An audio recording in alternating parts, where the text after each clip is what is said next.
Então hoje nós vamos continuar a estudar o livro de Marcos, dessa vez no capítulo de número 12. Mas não abre agora não, vamos orar primeiro?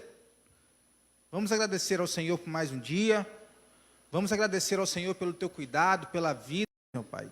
Que nesta manhã possamos aprender do Senhor, na tua palavra, meu Pai, a vontade do Senhor para a nossa vida, para os nossos corações. Que Jesus revela que é o Messias.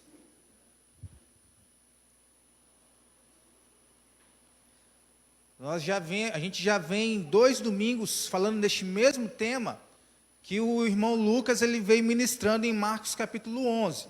Hoje nós vamos ver todo o capítulo de Marcos capítulo 12. Eu vou tentar aqui ser bem sucinto nas palavras. Então, Jesus revela que é o Messias. Então, Marcos capítulo de número 12, versículo de número 1 ao 44. Nós temos alguns assuntos aqui dentro deste capítulo. O primeiro é sobre a parábola dos lavradores maus. Vamos ler ela, versículo 1. Depois, entrou Jesus a falar-lhes por parábola. Um homem plantou uma vinha, cercou-a de uma sebe, construiu um lagar, edificou uma torre, arredou a uns lavradores e ausentou-se do país. No tempo da colheita, enviou um servo aos lavradores para que recebesse deles dos frutos da vinha. Eles, porém, o agarraram, espancaram e o despacharam vazio. De novo lhes enviou outro servo, e eles os embordoaram na cabeça e o insultaram. Ainda outro lhes mandou, e a este mataram. Muitos outros lhe enviou, dos quais espancaram uns e mataram outros. Restava-lhes ainda um, seu filho amado. A este lhes enviou, por fim, dizendo: respeitarão a meu filho. Mas os tais lavradores disseram entre si: este é o herdeiro, ora, vamos, matemo-lo e a herança será nossa.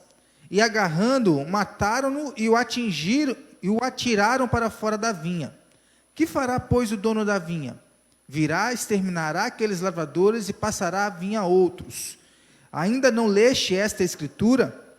A pedra que os construtores rejeitaram, essa veio a ser a principal pedra angular. Isto procede do Senhor e é maravilhoso aos nossos olhos? E procuravam prendê-lo, mas temiam o povo, porque compreenderam que contra eles proferira essa parábola. Então, desistindo, retiraram-se. Então, Jesus vem, depois do batismo de João, da autoridade que é colocada sobre Jesus, Jesus fala sobre essa parábola dos lavradores maus. O que essa parábola aqui, ela pode nos ensinar? Jesus está falando com um povo. Jesus está falando com pessoas, não é com uma pessoa, mas com algumas pessoas. Então, Jesus nos ensina aqui algumas lições. 4 principais lições dessa parábola aqui. A primeira delas: Israel é a vinha que foi plantada por Deus. Quem é Israel aqui? Oi? Eu acho que eu ouvi aí. Nós, a igreja é Israel. Quando a gente fala Israel aqui, algumas pessoas tendem a pensar que é o país. Mas não é o país. Sempre que você for ver Israel na Bíblia, é o povo de Deus. Israel é o povo escolhido de Deus. Então nós podemos ver nesta parábola aqui que Israel é para as nações. Este é o nosso papel, ser luz do mundo, ser sal da terra. Contudo, o que aconteceu aqui? O povo, esses lavradores que o Senhor colocou aqui na vinha, desobedeceram a Deus. Perseguiram os profetas, rejeitaram a mensagem, perderam a oportunidade. Muitas vezes nós fazemos isso, não é não? Nós, como Israel, rejeitamos a Deus, desobedecemos a Deus. Então o Senhor queria ensinar essa lição para eles. Outra lição: Deus tem o direito de buscar frutos na vinha. Deus é o dono da vinha e mandou ir lá cobrar. É como se você tivesse uma casa, você alugasse uma casa para algumas pessoas ou para alguma brava. Então o Senhor, ele plantou a vinha para que ela desse frutos. o Senhor nos plantou na terra para que nós dessemos frutos. João capítulo 15, eu vos escolhi. Deus, é o povo que Deus chamou. E olha só uma curiosidade, Israel, dentre Israel, por quê? Por causa do seu amor incondicional. Você vai sempre ver a nuvem andando em cima de Israel de dia e a coluna de fogo à noite. Você vai sempre ver Deus cuidando e nós vamos continuar sempre gerando frutos. Crente que não está gerando fruto, ele tem que rever o seu chamado. Ele tem que rever para o que ele foi chamado. Aí você pode se perguntar, mas eu não sei falar para as pessoas.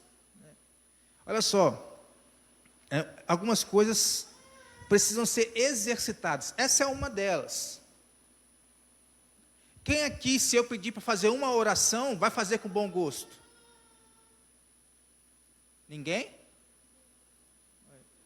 As outras pessoas, elas vão sentir o quê? Vergonha, medo.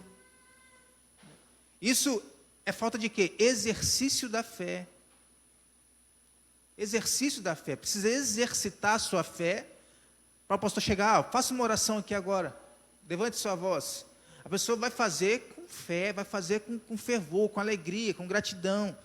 Exercitar a fé. Eu não consigo falar, mas você consegue viver. Viver o Evangelho. Também é uma forma de você gerar frutos. Terceira lição dessa parábola aqui. Os profetas enviados por Deus para colherem os frutos, para cobrar o aluguel, como eu disse, foram perseguidos e mortos pelos arrendatários. Nós podemos ver aqui, enviou um, enviou dois, enviou três, depois enviou muitos outros. No final, quem que ele enviou? O seu filho. Talvez os meus filhos, talvez o meu filho eles vão respeitar. O dono da vinha pensou. Mas o que eles fizeram com o filho? Versículo 8. Agarraram ele, mataram e o atiraram para fora da vinha. Então Deus enviou o seu filho, mas eles não receberam. É como a linguagem de João. João capítulo 1, no versículo 12. Veio para os que eram seus, mas os seus não receberam. Então eles o mataram e o atiraram fora da vinha. Eles não queriam saber se era filho ou se não era filho. Eles queriam continuar ali. E ao longo dos séculos, como nós vimos aqui na quinta-feira, que o Senhor, através do seu Espírito Santo, foi guiando o povo, mas de vez em quando este povo se rebelava contra o Senhor e andava nos seus próprios caminhos. O que Deus, através do Espírito, fazia então? Levantava profetas, para denunciar a maldade do povo, para denunciar o pecado do povo e fazer com que aquele povo se voltasse para os caminhos de Deus. Ao longo dos séculos, Deus foi fazendo isso. No Novo Testamento, Deus enviou Jesus. E depois de Jesus, Deus enviou a igreja. E ao longo dos séculos, pessoas têm se levantado para poder falar. A nação de Israel, quem é a nação de Israel? Nós. Mas nós fazemos o quê? Rejeitamos a mensagem, perseguimos os profetas e matamos os profetas. É uma parábola bem atual. Quarta lição. Mexe no cabinho aqui, fazendo favor da televisão. Acho que deu um mau contato aqui. Cadê? Quarta lição. Deus, o dono da vinha, julgará a Israel com rigor e passará a vinha aos outros. Os privilégios espirituais que pertencem a Israel, que pertencem a nós, eles eram exclusivos de Israel, foram transferidos para a igreja. No Novo Testamento há essa transferência de povo Israel para a igreja. Então, sempre que você vê Israel, você vai lembrar da igreja. A pedra que é Jesus, que fala aqui no versículo de número 10, Jesus é o cabeça da igreja. Então, algumas pessoas de outras religiões, elas acham que é Pedro o cabeça da igreja. Sumiu aqui de novo. Pedro é o cabeça da igreja? Não. O cabeça da igreja é o Senhor Jesus, né? Então a parábola, o que ela fez? Tudo que Jesus falou aqui, o que ela causou na vida daquelas pessoas que estavam ouvindo a palavra do Senhor? Ódio dos líderes judeus. E aí continua aqui uma pegadinha de Jesus. Os líderes religiosos, aí nós passamos para a segunda parte do capítulo, né? A questão do tributo. Eu acho que é o cabo aqui que está ruim. Mateus 12, de 13 a 17. Troca aqui, põe do 1 para o 2. Vamos ler. E enviaram-lhe alguns dos fariseus e dos herodianos para que o apanhassem em alguma palavra.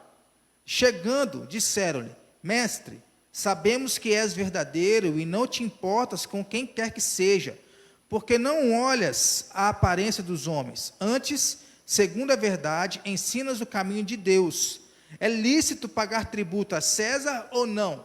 Devemos ou não devemos pagar? Mas Jesus, percebendo-lhes a hipocrisia, respondeu. Agora pega o cabo lá e coloca desse texto para você. Pagamento de imposto. Os líderes, eles tinham um propósito. Qual que era o propósito? Matar Jesus. Então vamos o experimentar. Vamos fazer uma pegadinha com ele. Vamos ver se ele é esperto. Vamos ver se ele é bom. Vamos ver se ele é inteligente mesmo. Então eles encontraram um modo certo de fazê-lo para poder acusar Jesus ao governo de Roma. Fizeram algumas perguntas. Nós vamos ver aqui algumas dessas perguntas para ele, para que Jesus pudesse ser pego em contradição, para que ele pudesse ser levado à morte. Então eles tentaram 3 vezes fazer isso. Foram 3 tentativas frustradas. A primeira foi essa aqui. Quem é que estava fazendo isso? Os fariseus e os herodianos. Inimigos um do outro. Inimigos irreconciliáveis, segundo a história. Não se davam, nem um grupo, nem um outro grupo. Mas para pegar Jesus, o que eles fizeram? Se juntaram. Eles que antes estavam em lados opostos, se juntaram para pegar Jesus. Se uniram para pegar Jesus. Olha só como que são as forças do diabo. O diabo une as suas forças, seja elas quais for, para poder pegar o crente. Para poder pegar o crente. Eles armam uma cilada verbal, com palavras. Eles falam com a linguagem de bajulação, e depois eles tentam pegar Jesus com uma pergunta capciosa, aliás, uma pergunta duvidosa, uma pergunta que vai levar uma outra pessoa a erro. Então, dependendo da resposta, Jesus seria o quê? Odiado pelos judeus, ou sob a acusação de rebelião contra o governo romano. Aí eu te faço uma pergunta aqui, a hipocrisia e a armadilha deles. Responderam: de César. Disse-lhes então Jesus: dai a César o que é de César e a Deus o que é de Deus. E muitos se admiraram dele. Se Jesus respondesse sim, o que aconteceria? O que vocês acham que aconteceria? Oi? O povo estaria contra ele. Pois seria visto o quê? Como alguém que apoia o governo de César. Porque César, ele explorava os irmãos. Ele explorava as pessoas, os irmãos, Ele explorava as pessoas, cobrava um imposto muito alto, entre outras coisas. Era essa a reclamação deles. Nós temos que pagar tributo a César? Se Jesus responde que sim, vocês têm que pagar tributo a César. Então eles iriam acusar: você é a mesma pessoa que César. Você é igual a César. Jesus ia ser visto como alguém que apoia César, que apoia o sistema romano. Então ele perderia a sua credibilidade junto ao povo. E se Jesus respondesse não? O que ia acontecer?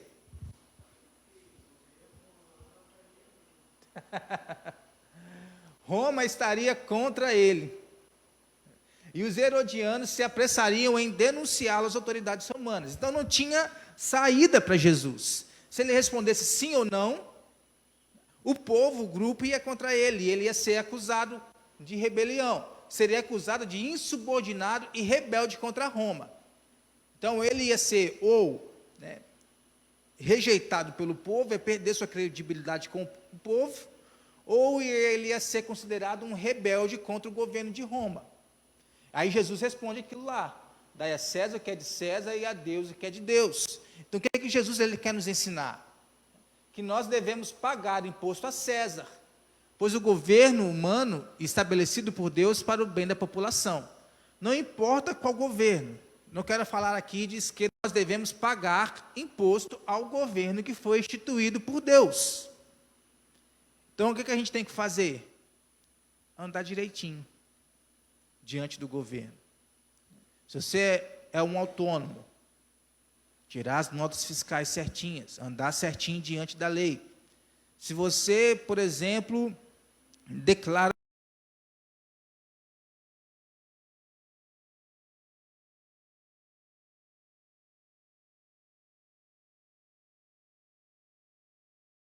andar diante da lei, pagando o tributo a César, essa é a vontade de Deus. Devemos dar glória a Deus, pois fomos criados à sua imagem e semelhança. Então, nós não devemos ser omissos nas nossas obrigações com o Estado e nem com Deus. Qual que é a nossa obrigação com o Estado? Pagar os nossos impostos, viver debaixo da autoridade do Estado. Qual que são os nossos compromissos com Deus? Não é pagar, mas é devolver aquilo que é de Deus e andar debaixo dos caminhos de Deus. Então, Jesus está falando aqui: dai a César o que é de César e a Deus o que é de Deus. Está dizendo o quê? Andem debaixo das obrigações do Estado e andem debaixo das obrigações com Deus. É isso que... Terceiro caso aqui, de Marcos capítulo 12, desposou a viúva e morreu, também sem deixar descendência. Da mesma forma, o terceiro da mesma forma. E assim os 7 não deixaram descendência. Por fim, depois de todos, morreu também a mulher. Na ressurreição, quando eles ressuscitarem, de qual deles será ela a esposa? Porque os 7 a desposaram.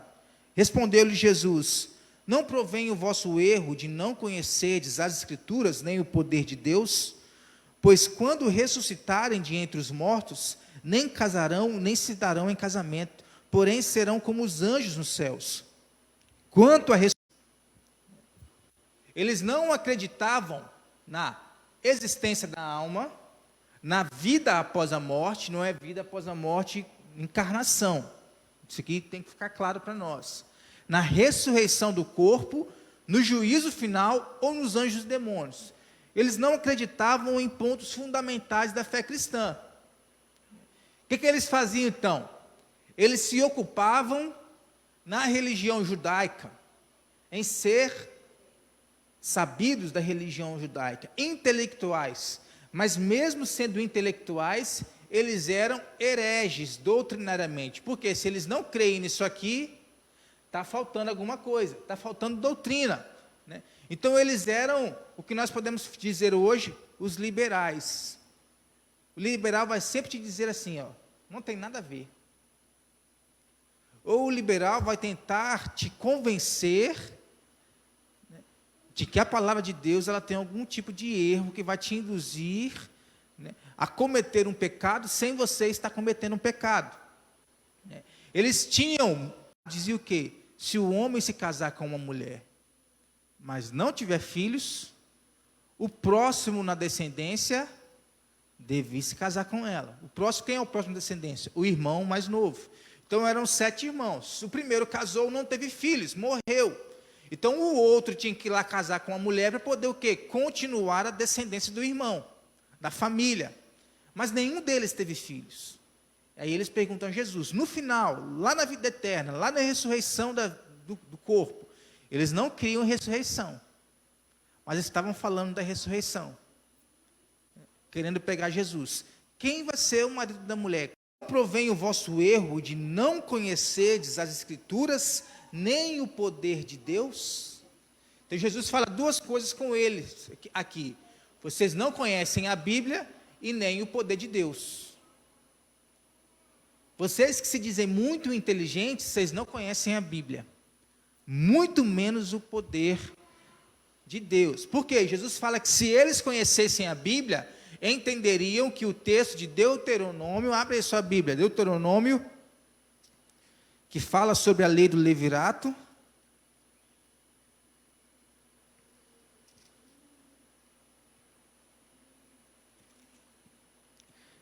Versículo 25, capítulo 25, no versículo 5. Olha só o que dizia a lei. Se irmãos morarem juntos e um deles morrer sem filhos, então a mulher do que morreu não se casará com outro estranho, fora da família. Seu cunhado a tomará. Era o que eu falei aqui. E a receberá por mulher e exercerá para com ela a obrigação de cunhado. Então eles não têm isso aqui. Deuteronômio capítulo de número 25. Eles não entendem que essa lei aqui, se aplica somente a esta vida. Se aplica somente a quando nós estamos vivos. Morreu, isso aqui não vale mais. Para eles querendo pegar Jesus, isso aqui valeria também após a morte.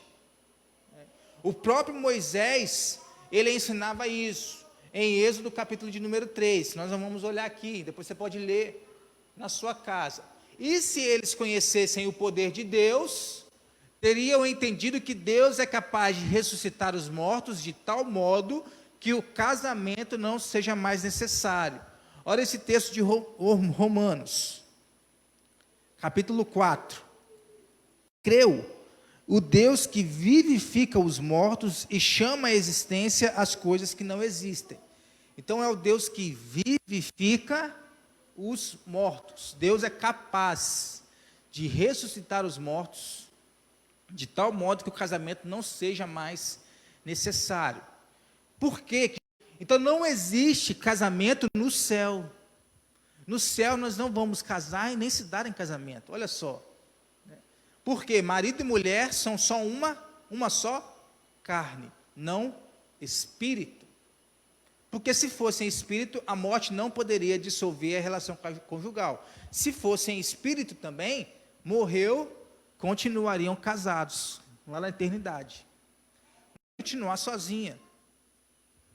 Vai depender aí do seu desejo, e se Deus vai fazer essa vontade na sua vida. Então a morte, ela não coloca um fim ao nosso relacionamento com Deus. Por quê? Diferente do casamento, nosso relacionamento com Deus nunca vai acabar. O espírito vai estar com Deus. O corpo vai estar aguardando aqui a ressurreição, quando Jesus voltar. Então a morte, ela não acaba com o nosso relacionamento com Deus. Por quê? Acabou, é o início de uma vida eterna, gente. Morreu aqui, vida eterna, já está com Deus. Morreu, a sua alma está com Deus.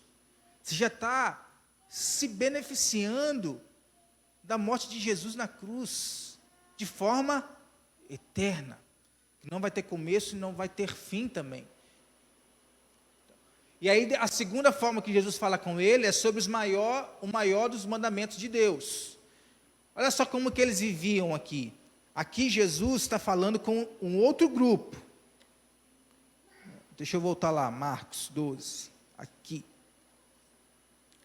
Jesus está falando agora com um dos escribas, era um outro grupo. Então Jesus estava tentando ser pego por 4 tipos de pessoas, por 4 tipos de grupo. Os fariseus, herodianos, os saduceus e os escribas. Então aqui um dos escribas tentando pegar Jesus. Para os escribas, eles se colocavam a tradição dos homens, a lei de Moisés. Então na lei havia 613 coisas, ou 613 preceitos da lei. Estaríamos quebrando 613 leis. Era dessa forma que eles viviam, debaixo da tradição, debaixo do legalismo. Então Jesus quer fugir do legalismo dos fariseus, de toda a tua alma, de todo o teu entendimento e de toda a tua força. O segundo é, amarás o teu próximo como a ti mesmo. Não há outro mandamento maior do que estes. Disse-lhe o escriba, Muito bem, mestre. E com verdade dissestes que ele é o único e não há outro senão ele, e que amar a Deus de todo o coração e de todo o entendimento e de toda a força, e amar ao próximo como a si mesmo, excede a todos os holocaustos e sacrifícios que eles tinham que fazer aqui. Vendo Jesus que ele havia respondido sabiamente, declarou-lhe: não estás longe do ponte. O principal é: ouve, ó Israel, o Senhor nosso Deus é o único Senhor. Amarás, pois, o Senhor teu Deus de todo o teu coração, de toda a tua alma, de todo o teu entendimento e de toda a tua força. O segundo é: amarás o teu próximo como a ti mesmo. Não há mandamentos maiores do que estes. Olha o que Jesus usou. Jesus: ouve, ó Israel, o Senhor nosso Deus é o único Senhor. O Shema, ou Shema, como alguns dizem, você vai encontrar lá em Deuteronômio, capítulo de número 6.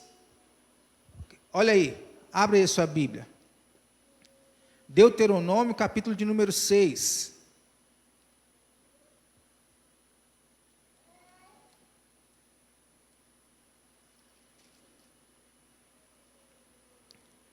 Olha o versículo, lembra ele. Você sabe qual que é o maior mandamento. Né? Ouve, ó Israel. Está dizendo: ouve, escriba. Ouve, nós que estamos aqui. A partir disso, a partir dos ouvidos atentos, você vive em uma relação especial com Deus. Por quê? Se você estiver com os ouvidos atentos, você vai, né? A partir dele você recebe a instrução sobre o que fazer. Então, a partir dos ouvidos atentos, você vai amar a Deus com toda a tua força, com todo o teu coração, com toda a tua alma, com todo o teu entendimento. Se você não estiver com os ouvidos atentos para ouvir, você não vai amar a Deus dessa forma. Então, depois que você é o Israel amado, depois que o Senhor fala com você, você está com os ouvidos atentos, você amará. Então, Jesus, é isso que Jesus quer falar com ele. Deixa eu voltar aqui em Marcos. Amarás, pois, o Senhor teu Deus. Isso aqui é para você. Depois de você cumprir isso aqui, de amar ao Senhor com todo o seu coração, com toda a tua alma, com toda a tua força, com todo o teu entendimento, depois de você ser amado, você vai amar. E amarás ao teu próximo como a ti mesmo. É isso que Jesus está querendo falar com ele. Amarás ao teu próximo como a ti mesmo. Não há outros mandamentos maiores do que esse. Essas 613 leis, joga fora. Fica somente com essas. Jesus resume as 613 leis, dizendo: amarás o Senhor teu Deus numa relação vertical, para cima, e amarás ao próximo como a ti mesmo, numa relação horizontal. É possível amar aqui, sem amar aqui? Não. Para amar aqui, nós temos que amar aqui. É possível amar aqui e não amar aqui? Não. Se nós amamos aqui, nós temos que amar aqui também. E olha só, é praticamente o formato de uma cruz, não é? Engraçado isso. Não sei se tem alguma simbologia bíblica, mas é justamente a forma como nós devemos viver na cruz, amando ao Senhor teu Deus de toda a tua força, de toda a tua alma, de todo o entendimento, e ao próximo como a ti mesmo. Então Jesus quer tirar isso da cabeça do escriba. Ei, não vive mais pelas 613 leis, mas viva pela lei do Senhor, pelo principal. O escriba, então, o que ele faz? Ele considera a resposta de Jesus excelente. Muito bem, mestre. É verdade isso. Né? Mas Jesus reconhece que aquele homem tinha compreendido o animal para ter o seu pecado perdoado. Jesus está dizendo aqui o quê? Ei, você não precisa mais fazer isso. Você precisa amar. Você precisa amar ao Senhor e amar ao teu próximo. Gente, tem tanto crente, deixando de amar as pessoas. Ah, fulano está lá na igreja, eu não vou lá mais não. Olha só. Fulano não vai mais lá porque ele me decepcionou, ele me magoou. Qual que é a verdade bíblica? Vai lá, se reconcilie com o seu irmão. O que as pessoas preferem fazer? Se afastar, deixando de cumprir o mandamento de Deus. Parece que ainda está vivendo no tempo da lei. Olha só. Mas Jesus está dizendo, amem. Jesus fala para a gente amar até o nosso inimigo. Alguém tem inimigo aqui? Jesus está dizendo para amar até aquele que nos faz raiva. Olha só, não é nesse texto, mas Jesus fala isso. Amarás o teu inimigo e mais, orai pelo teu inimigo. Nós queremos viver ainda como os escribas.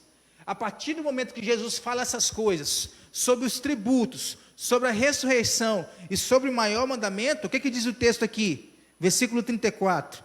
Ninguém mais ousava interrogá-lo. Por quê? Porque não tinha como pegar Jesus, gente.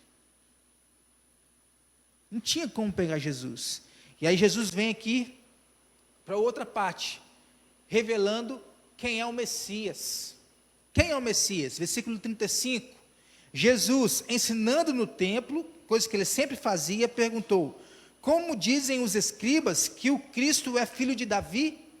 O próprio Davi falou pelo Espírito Santo: disse o Senhor a meu Senhor, assenta-te à minha direita, até que eu ponha os teus inimigos debaixo dos teus pés. O mesmo Davi chama-lhe Senhor, como pois é ele seu filho? E a grande multidão o ouvia com prazer. Isso aqui é muito importante para a gente, meus irmãos. Por quê? Essa é a maior questão da nossa vida. Quem é Jesus?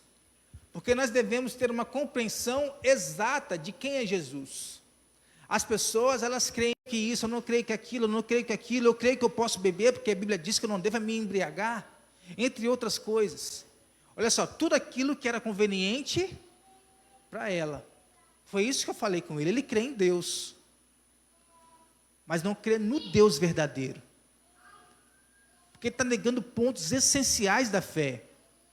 As pessoas, elas creem em Jesus, mas elas creem também que todos os caminhos levam a Deus.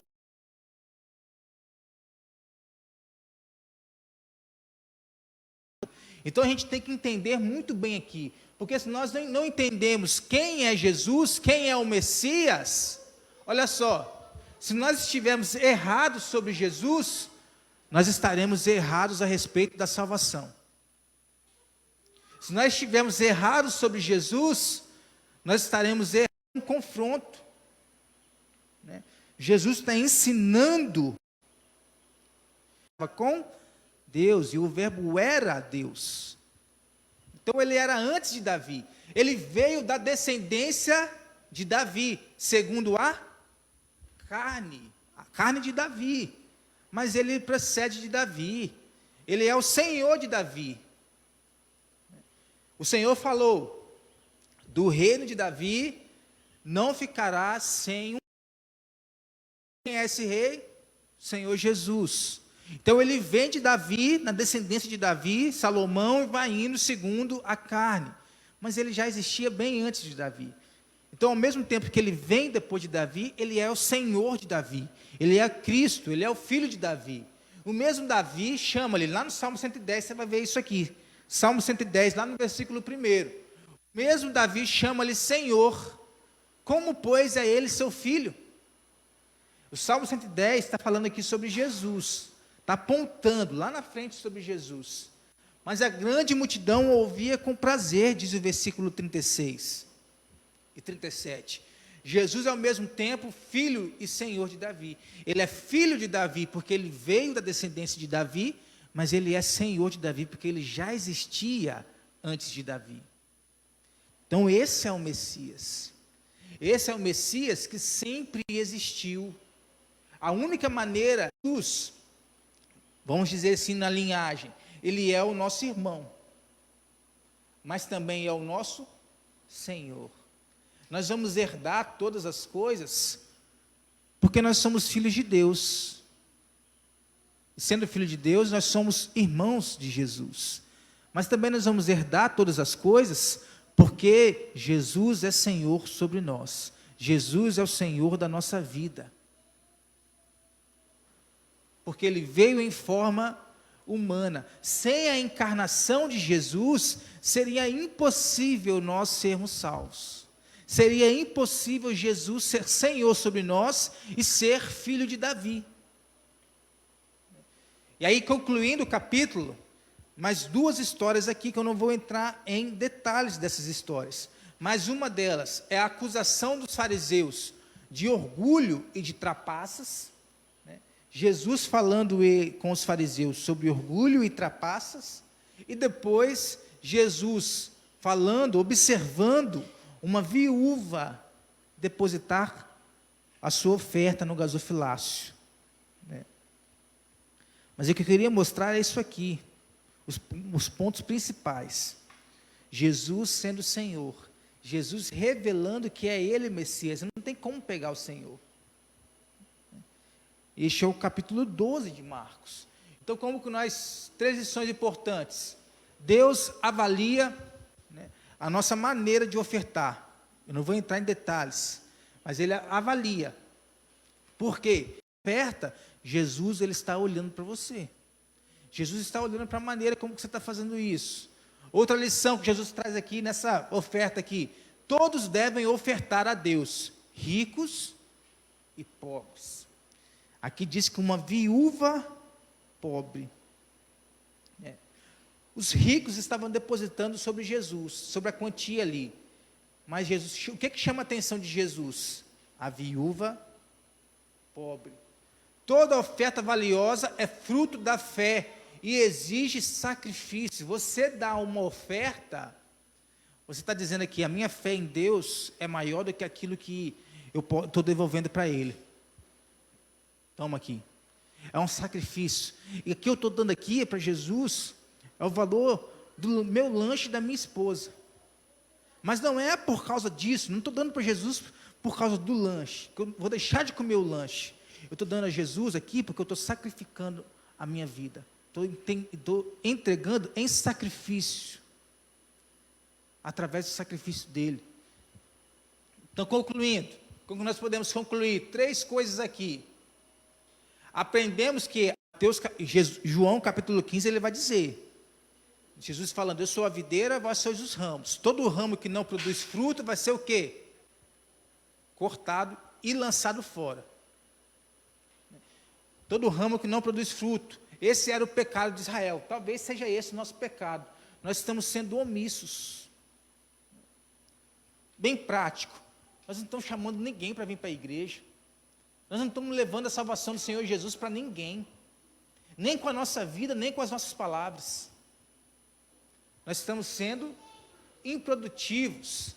Porque, do mesmo jeito que nós somos salvos pela graça, nós precisamos fazer nada para ser salvos. Não precisamos fazer obras, não precisamos fazer sacrifícios. A graça que nos alcançou nos responsabiliza de dar frutos. Deus esperava frutos de Israel, mas Israel tornou-se uma videira brava. Deus nos plantou aqui, neste bairro, nessa cidade, nessa nação. Essa é a vontade de Deus para todos aqueles que creem em Jesus como seu Salvador.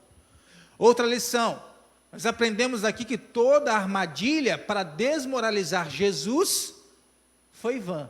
Tentaram, mas não conseguiram. Por quê? Não adianta tentarmos pegar Jesus.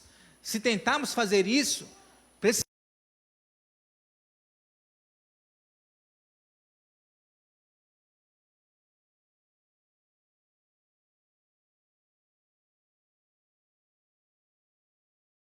dia a dia, ano a ano, estude ela, se aprofunde, nós nunca vamos saber mais de Jesus.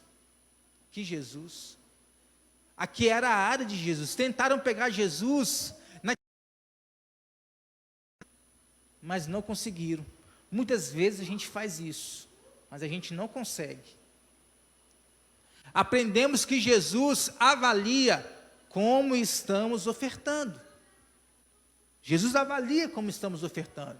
Jesus observava aqueles que vão ao gasofilácio. Como eu disse, é o pastor, não é? Não é você. A sua parte você vai estar fazendo. Jesus está olhando para o seu coração.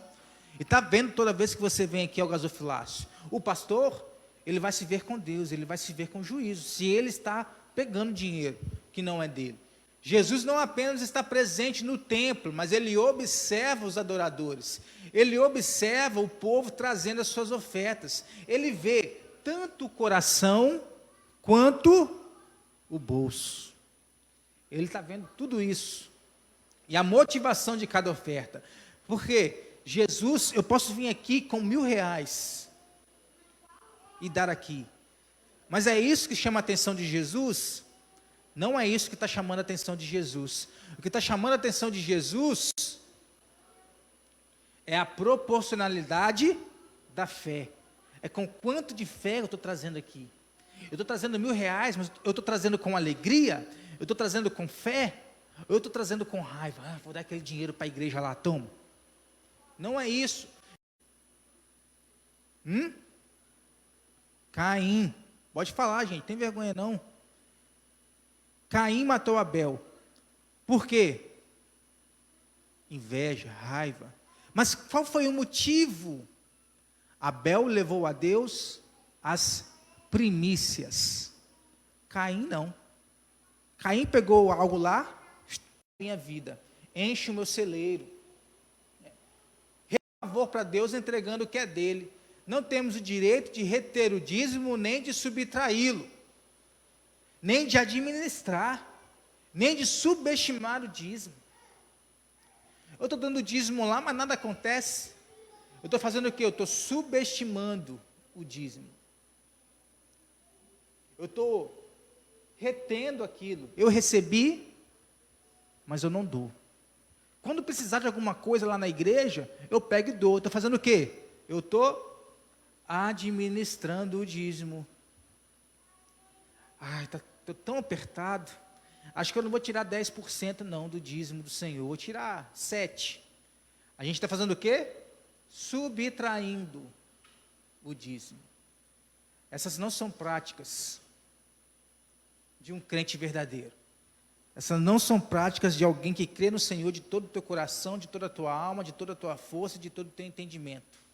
Essa não é prática de quem ama ao próximo como a ti mesmo. Porque o dízimo e a oferta, ele vem para a igreja, mas ele vai para as pessoas.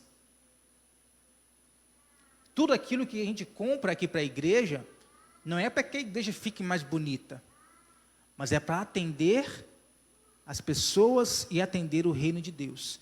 Então, se nós amamos a Deus, nós amamos ao próximo, nós vamos ter essa relação com o dinheiro muito mais fácil do que nós imaginamos. Entendido? Marcos 12. Semana que vem a gente pega aí Marcos capítulo 13, começando a reta final da vida de Jesus na terra. Amém?